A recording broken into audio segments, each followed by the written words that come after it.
Gonna start the sports page channel, drop some of the sports knowledge on y'all. Name Mark, but you can call me Fat Stephen A. Smith, you feel me? Not trying to get no views off his name or whatever, but I just consider my knowledge in sports to be up there in the upper echelons with the Stephen A. Smiths of the world, you feel me? But yeah, man, I guess we're gonna start it off with this basketball shit. Because I just get tired of arguing with fans on social media about, you know what I'm saying, the greatest and this and that and the third, you know what I'm saying. Before I start my comments, I'm gonna say this. Man. LeBron James off the court, man, I respect him, man. He's a good father, you know what I'm saying. He's a good friend to his homeboys or whatever. A good husband. I mean, I don't know if the man cheated or whatever, you know what I'm saying, but from all accounts, you know what I'm saying, he ain't never had no off the court issues. So I'm gonna give him props on that. And I can't take away what he did in the finals last year, man. One player for a small forward to lead in stats in every category, that was unprecedented. I can't take that away from him. You know what I'm saying? But the buck stopped there though. That's all the props Brian gonna get from me. You feel me? And y'all can say I'm a hater or old man or whatever you want to, man. I mean, to me, this where the buck stops. You know what I'm saying? With LeBron James. Okay, if you would have never left Cleveland that first time, man, can't take nothing away from that nigga, man. But the fact, you know what I'm saying, that he ran. I mean, this wasn't the B-list superstar. This was the quote unquote best player in the world that ran from an aging Boston Celtics team. You know, I remember I was watching this show on Fox called Undisputed with Shannon and Skip. You know what I'm saying? And Shannon Sharp was saying, Jordan couldn't get past the Pistons or the Celtics, and Jordan didn't beat the Celtics till Robert Parrish was like 90, and Larry Bird was 70, and Dennis Johnson was 65, and Kevin McHale was 50 or whatever, you know what I'm saying? That same argument can be made for LeBron James. Because the Celtics team that he ran from was getting up in age. Garnett was about 46. Ray Allen was about 40. Paul Pierce was about like 50, you know what I'm saying? Honestly, if LeBron would have stuck it out, he would have got past the Celtics, you know what I'm saying? And eventually got him a chip because, honest to God, man, who else in the East was going to put him outside the Celtics that he was eventually going to get through? And you know what I'm saying? This would have come down to me. The decision, the press conference, whatever, man. When LeBron James did that, he took himself out of ever being called the best basketball player to ever play the game over Michael Jordan. When he did that move right there. Let me tell you why. See, you gotta understand. See, from the game where it is now to where the game was then. Y'all can say I'm hating or whatever, man, but I mean, I've been watching sports since I was 5 years old. Been watching Sports Center. I've been watching Sports Center since when a stat came across the screen, the big guy with a beard would say, "I smell a did you know coming." You know what I'm saying? I come from that era. You know what I'm saying? And you know, watching the game then and watching the game now, there's a lot of differences in it. But the number one thing that I take away from players from the '90s that I rarely see today, I seen a handful of players today. The heart, the will to win, loyalty, hard work and dedication in the off season. Instead of going to team up and want to play with other superstars and stuff. That's why, to me, I'm not saying that they're better basketball players than LeBron James, but to me, John Stockton and Reggie Miller got more heart than LeBron James does. That's just my opinion, though. I'm not saying I'm right. This is just how I feel, though. A lot of people probably feel like me. A lot of probably people don't. But that's just my opinion.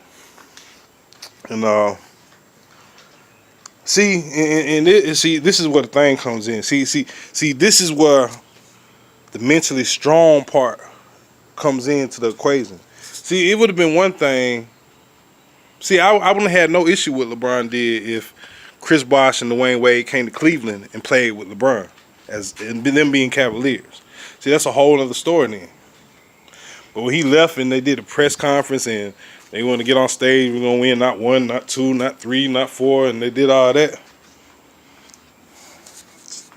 First of all, man, you left your team to go join two players that you're better than. So what I'm saying by that is, Bosh and Wade needed you more than you needed Bosh and Wade. You know what I'm saying? I mean, they could have teamed up in Miami, but I still think the Cavs could have put the Heat out the playoffs with Wade and Bosh against LeBron in his prime. But that's just me. But yeah, when he made that move right there, and not only did he make that move, he ran from Boston to go Jordan, Wade, and Bosh. But they lose to the most least athletic Finals MVP in NBA Finals history, in my opinion, in Dirk Nowitzki. Not taking nothing from Dirk, because you don't have to be athletic, to win if you got great basketball IQ. You know what I mean? But just from him being the best player in the world, and you running with Wade, athleticism, talent, speed, and you let Dirk and Jason Terry and Tyson Chandler, and I can't really name. I'm not being disrespectful, but I just that team shouldn't have beat. And see, it's bigger than that, man. See, fans, y'all don't remember when Charlotte was the Bobcats. Him and Dwayne Wade want to go by Cam doing a Superman pose. Bobcats were probably like a 15 to 20 win team, and and they laughed at Dirk in the NBA Finals, saying he was fake sick and coughing and laughing and stuff. And then you come up like that in the finals. Nah, man. Let me tell you in the 90s in the basketball. Let me tell you why Michael Jordan is the best player ever. And for the record, let me just clarify it. During the 90s, the Indiana Pacers was my favorite basketball team, and Reggie Miller was my favorite basketball player. So I'm not a Jordan nut hugger, dick rider, whatever you're saying. And back when I first, basketball was more of a favorite player thing with me. Because after Reggie Miller retired, I didn't have a favorite team for like a year or two, and then I casually joined the Spurs bandwagon. So I'm a Spur now.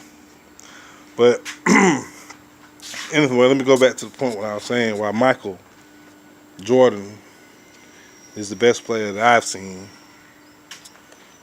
And see, y'all think it's about the highlights and the dunk from the free throw line, and it's deeper than that with me. It's the psychological games that Jordan played with you, and he would send stuff to your locker before the game to get in your head. And I was just watching the NBA channel the other night, League Pass, whatever it is. And Steve Smith was talking. You know what I'm saying? And this was brought me back to why Jordan was just one of these, just the many stories, from the 90s and from competitors that played against him. Steve Smith was talking, and he said, he was guarding Jordan, you know what I'm saying? And he was like the first basket Jordan put up. He says 38. So Smith said he thought nothing about it. Second quarter's going by, and he was like, Jordan's still counting 36, 34, 32. So he said he realized by the third quarter that he was counting backwards from 40, and by the time the fourth quarter ended, he scored 40 points that night. No player in the NBA can do that right now. That'll just dictate and talk shit to you and back it up like that. No player in the NBA can do that right now. None. Not to that extent. They can talk trash like that and really get in your head. And while the trash talking is motivating you to destroy him, the trash talk from him is motivating him to destroy you. He wanted you to be pissed off so he could drop drop 30 or 40 on you like it was nothing. And see, that's the competitor. See, LeBron doesn't have that competitive gene. If he did have a competitive gene, he would have never went and played team up. That's another reason why I expect Carmelo. He could have been when teamed up if it was about to get in the ring. Everybody can't win. And see, there's ramifications about what LeBron did. Oh, he did that shit. Now Durant thinks it's cool. And what's the next superstar gonna do? Who's gonna get put out in the playoffs this year and want to go join up together? Since the superstars making it all cool now. Me, I'm just from an era where you put me in the gym right now. You put me in the gym right now with 10 players, and 5 of them are the so-called best in the world. I want to run with the 5 that aren't the best in the world and go against the best. Cause I want to beat the best. I don't want to play with the best. Thank you. But that's just me though. I mean, I'm a competitor, different brand, 80s baby. We raised different time, different era. So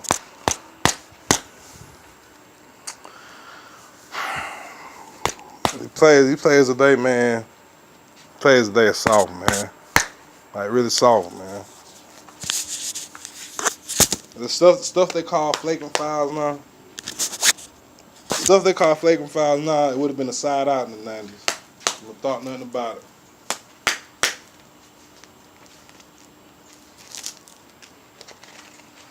You got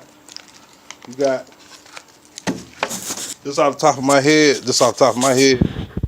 I can name you maybe 2 or 3 centers that play predominantly in the post, that don't take jump shots, that really have a back to the basket game. That's pitiful, man. That's a shame. Basketball nowadays is really, if you just really want to break it down, man, the regular season is just 82 games of full court 21. That's it. Horrible offense, bad free throw shooting.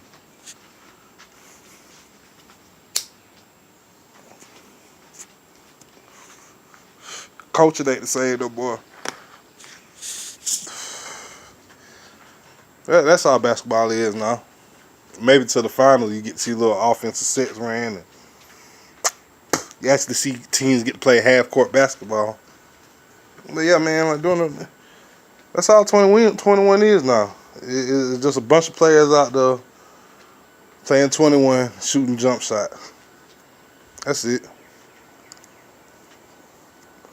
Centers and power forwards taking 100 threes a year now is normal. Because everybody wants the floor stretched.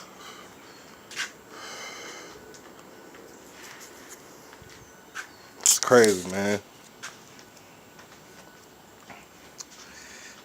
And I can't believe the blasphemy that's out here. It's people saying that the NBA is tougher nowadays, and there wasn't any good teams back then. That's why Michael won all his finals, because there wasn't no competition. And man, get the fuck out of here, man.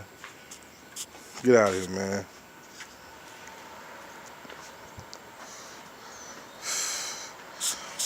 Soft ass athletes these days. I ain't gonna talk y'all to death, man. It's gonna be more. I got plenty more Chronicle. Matter of fact, starting next week, I'm gonna start doing a Monday morning quarterback. Talk about the weekend of sports and talk about sports issues. I'm gonna try to go to the screen with it on somebody's network. I got the knowledge. I've been watching, and it's not just basketball. I know football, baseball, hockey. Hell, I even know a little soccer. Like I said, I've been watching sports since I was 5. Give you a little introduction about me. You know, real name's Mark Faison, but you know I'm gonna go by Jimmy Swat, or AKA the Fat Stephen A. Smith. First sporting event I ever watched. Never forget it. Never forget it. And people ask me if I'm loyal. My response to that is I've been a Buffalo Bills fan since 1990. First game I ever watched was the Super Bowl 1990, Bills Giants. Me and my mom, was in